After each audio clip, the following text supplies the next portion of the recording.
We're live. Okay, we are live. Senate Education Committee, May 14th, at 2:00. We'll start in the afternoon with a little bit of testimony on the epinephrine bill. And we're starting with Courtney O'Brien.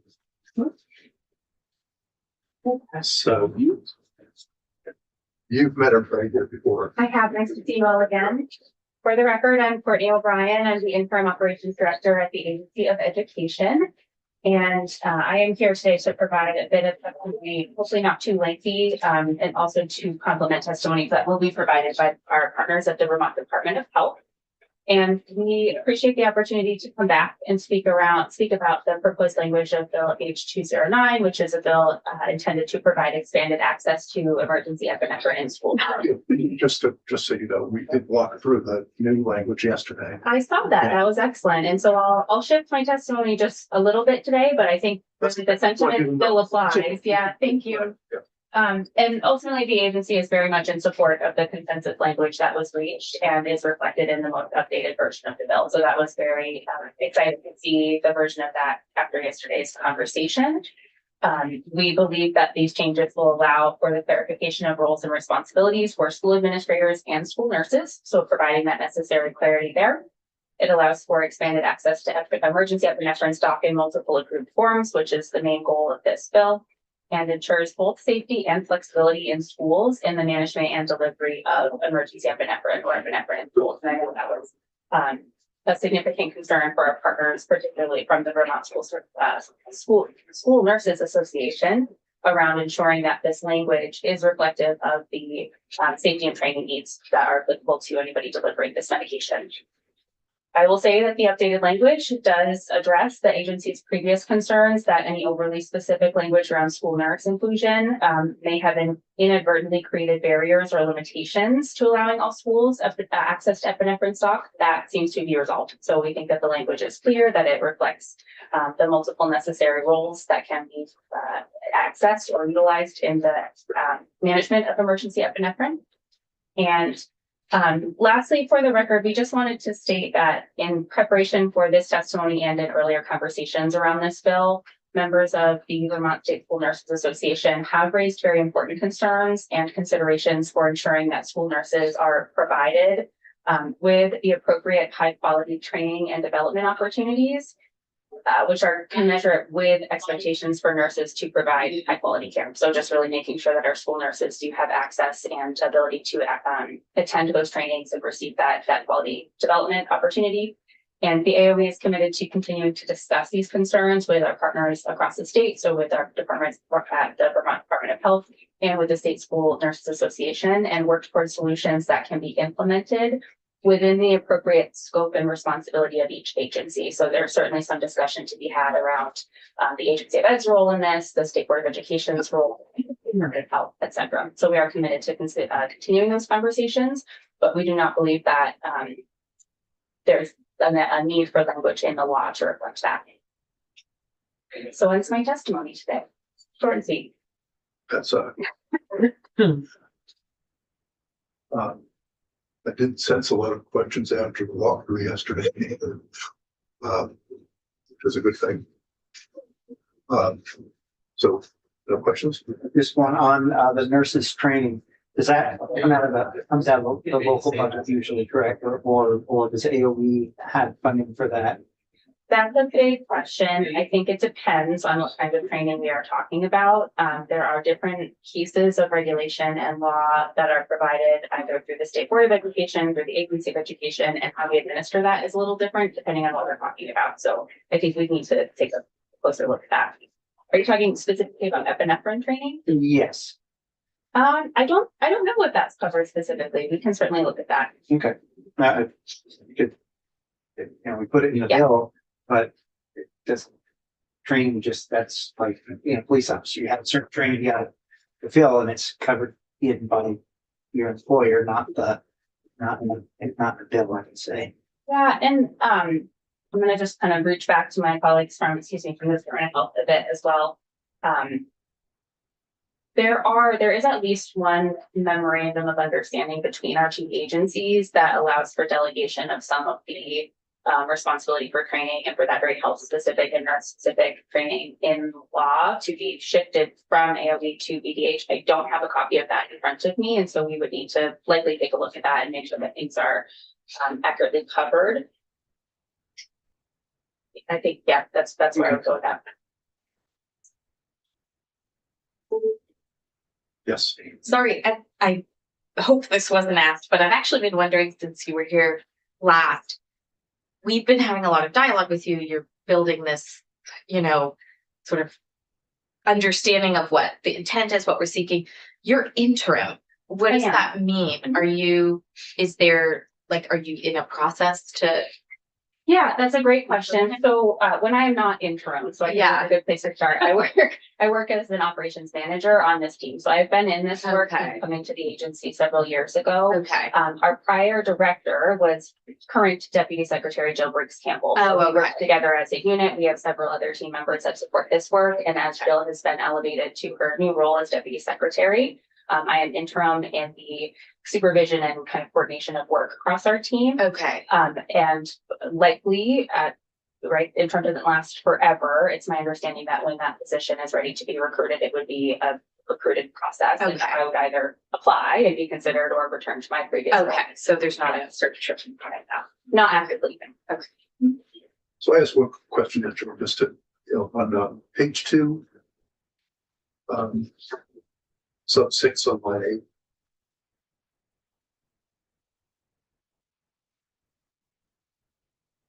8. Or of curiosity, what does endorsed by the Agency of Education pursuant to the licensing of educators as it relates to a nurse? What are we really talking about? Caitlin, do you have some background on that? I'd like to step in on. Yeah, I do. Hi, everyone. My name is Caitlin Kozis. I'm a state learner consultant. I sit with the Family and Child Health Division at the Department of Health. So this specific definition where we added that associate school nurse. So there are 2 ways that school nurses can get their educator's license. So in order to work in a school, you get your educator's license, and then the school nurse and associate school nurse is an endorsement on that educator's license. So in order to be a school nurse, you have to have an educator's license. That's correct. What does that require? What is that? To get an educator's license? Yeah, so it's different for different educators. School nurses specifically have to have a minimum hours of work that they have completed as an RN. And that's where that associate school nurse definition comes in. It's just the difference between a bachelor's degree and an associate's degree. But both of those degrees can get a registered nurse license. So in order to be a school nurse in Vermont, you have to have a registered nurse license, and then you have to have a certain amount of hours that you have as an RN. You have to submit different forms. Okay. Yeah. Okay.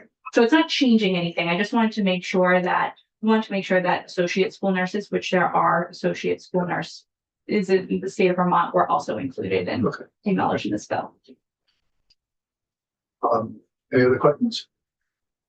Did you have additional testimony to give? My testimony was very similar. If you would like me to, yeah. Thank you. Thank you.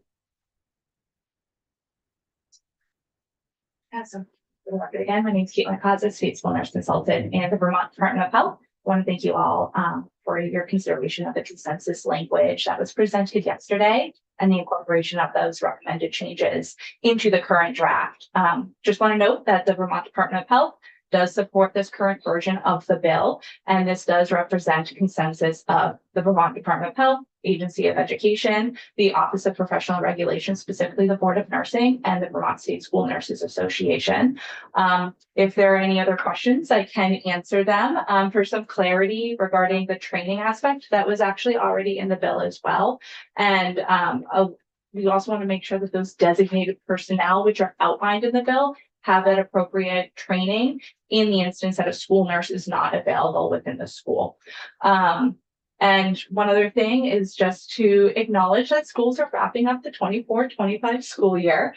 And so they're doing a lot of planning right now for the 2025-2026 school year. So the passage of this bill would allow schools, if they choose, to be able to stock intranasal epinephrine or any other types of epinephrine that may come around in the future for next school year.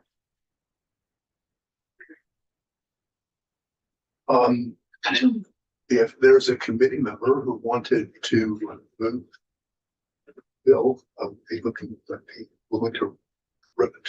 note your hand. Somewhere.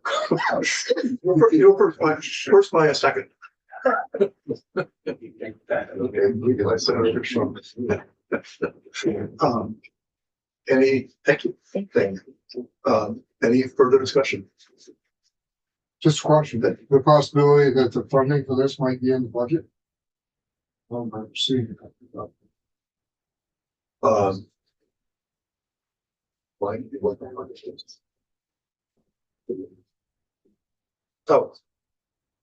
Oh, would you like me to jump in? well, sure. Okay. You have the sheet. Katie McDonough, the Legislative Council. So there's no specific funding for this bill that's traveling with it. It's just an authorization that schools could choose a different type of epinephrine. You scared me, so you scared me, Senator White. Okay.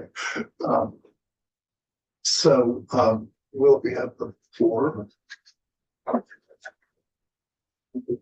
No further, any further discussion? If not,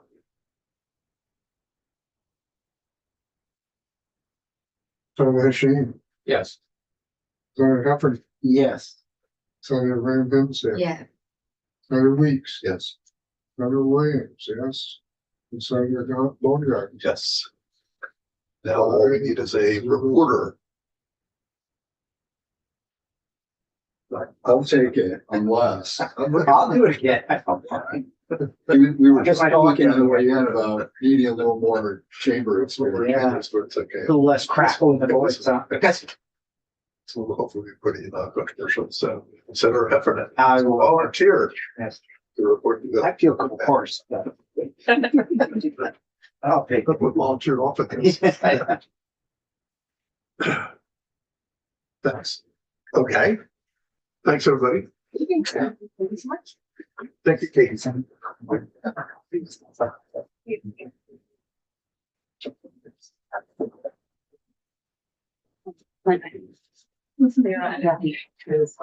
Excuse us. Thank you all. Happy Thank you. Thank you so much.